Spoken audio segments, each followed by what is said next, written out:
পহেলা বৈশাখ আসতে না আসতেই মনটা যেন একটু বেশি ঘুরতে চায়। তাই আজকে বেরিয়ে পড়লাম আমি আর আমার হাজব্যান্ড একটু পহেলা বৈশাখ উপলক্ষে কেনাকাটা করতে। তো প্রথমেই একটু কার্জন হলের দিকে গিয়েছিলাম, গিয়ে একটু দেখলাম চারপাশের পরিবেশটা খুব ঠান্ডা ঠান্ডা ছিল, মেঘলা ছিল।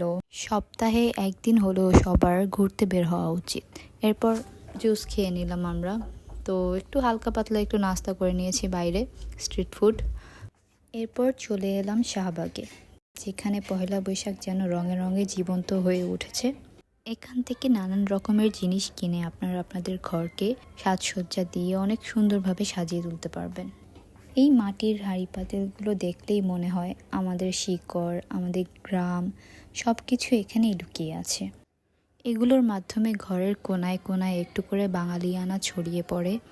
এই ছোট ছোট মাটির জিনিসগুলোতেই ঘরটা আরও আপন হয়ে ওঠে।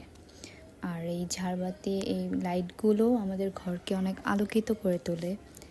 তো এখানে একটা ছোট্ট বোতল দেখলাম, এখানে খুব সুন্দর লাগছে লাইট দিয়ে এবং রং করেছে, মানে আর্ট করা একটা বটল। তো এখান থেকে কিছু জিনিস দেখলাম। এরপর এত সুন্দর সুন্দর জিনিস দেখে আর নিজেকে সামলাতে পারলাম না, কিছু মাটির হাঁড়ি কিনেই ফেললাম। তো এই ছিল আমাদের আজকের ঘোরাফেরা। তো পহেলা বৈশাখ মানে এমন একটি আনন্দ, সাধারণ কিছু সময় অসাধারণ অনুভূতি। তো সবাইকে আগাম শুভ নববর্ষ। আর এই যে আমি যা কিনে এনেছি সেটা আপনাকে একটু দেখিয়ে দিলাম আপনাদেরকে।